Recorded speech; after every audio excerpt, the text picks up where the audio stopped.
Kendra here, and I'm finally doing a review on the Fuse tool that I promised you guys.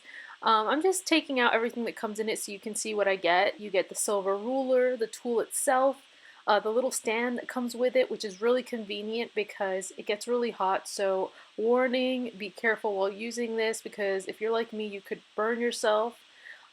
Yeah, which is not a good idea. And you also get the little tips, which obviously are needed to use the tool. One of the tips is the one that creates the perforations, and the other one is the tip that cuts into the actual slots. The gold one is the one that cuts into the actual slots, and that other one you see there, which looks like a little rotary end, is the one that creates the perforations.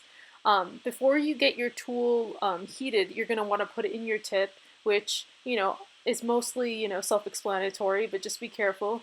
Don't get your tool going till you get that tip in because it will be too hot to get in after the fact. So right there I just put in my little tip and I was making sure that it was securely in there, tight enough in there. I was tempted to kind of use this as a lightsaber, playing around while I had that in there. Don't do that. You're going to want to let your tool heat for 10 minutes per the instructions on the packaging. A minimum of 10 minutes to just be able to correctly use it. For this tutorial, while it was heating, I decided I was going to use a 12 by 12 sheet from We Are Memory Keepers to kind of just see how well it does as far as just putting in the perforations and kind of turning it into a Project Life sheet, since as you guys know I don't really do very much 12 by 12, so I thought it would be fun to kind of just practice on this one, so if I messed up I wouldn't really care because yeah, this was my first time really using it and working with it. I realized quite quickly that I wanted to use some masking tape to keep it down so that it didn't move around. And I wanted to make sure that it was lined up with the grid on there, so you might see my head periodically throughout this video. You can use washi tape as well if you don't have masking tape, and you just want to make sure that you have it lined up and that you're using this tool on a self-heating mat, or a glass mat like the one I'm using. You don't want to use it directly on your desk because this is a hot tool, so it's going to leave indentation marks in your desk if you do that. So now I'm just lining up my ruler because I want to create a 3x4 pocket. So I start by going down the line, and just to, like, as a tip for you guys that I've realized as I'm using it while making this video, you want to make sure that you're going down that line quite quickly while still being steady. You don't want to keep the tool in one place for too long because this is a very hot tool, so you could potentially melt through your page protector if you keep it in one area for too long. So as you can see there, so far I'm actually pretty impressed because the tool created those perforation lines and it looks just like a Project Life, like a sleeve protector that you would buy with those lines. So far I'm actually pretty impressed. So far so good. I had little moments where I saw that I kept the tool a little bit longer than I should have on certain areas, so that's why I'm just warning you guys. But this was my first time doing it, so the same thing might happen to you guys, which is alright. Just be expected that that could happen if you're attempting to do what I'm doing here. I'm assuming that if you're going to do something a little bit more simple, that it might not be as hard.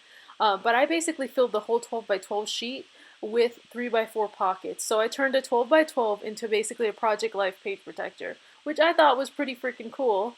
And the card goes in the slots perfectly, so I felt pretty impressed with it thus far. And so you can see there, it looks pretty nice, I think. You probably couldn't even tell that I did it probably if you were looking at it initially. And then next, we're going to be cutting in the slots. Now you're going to have to let your tool cool for this, obviously, so, just let it cool for at least 30 minutes before you put in your next tip, and then let your tip heat again for about 10 minutes. I swear I can't talk when I make these videos. So I'm just doing that, and then I was just using my ruler just to see where I wanted to put my line. And basically I just put it right underneath where the perforation line is. Obviously not too close so that you don't actually ruin what you created, but like kind of close to it. Another thing with this, move quickly and do not stay in one area. If you do, you will go right through your page protector. This first, like 2 or 3 of them, well, the first 2 of them that I did came out really good. I moved quickly and I created a pocket really easily. So I was really impressed by that. But then one of the other ones I did, which I will show you guys on camera, I left it too long and it basically like just went completely through the pocket. which you could still use the page protector even if that did happen, but obviously it would be better if that didn't happen. For this one, like I said, I'm moving quickly and I'm not leaving the tool in one place. I wouldn't necessarily recommend going over one area more than one time. First, let it cool down for a second, then try to open up the pocket once you create the slit and see how it's going. And then after the fact, if you needed to, then you could, but I wouldn't necessarily do that. So as you can see, I created those little pockets and they work perfectly to put 3x4 cards in, and I will tell you guys how I feel about it as you see me using it throughout my videos. But leave me any comments or questions you might have. I try to be as informative as possible for my first time using it. And yes, I did cut through one of my page protectors, so please be careful not to leave it too long and to move quickly when doing it.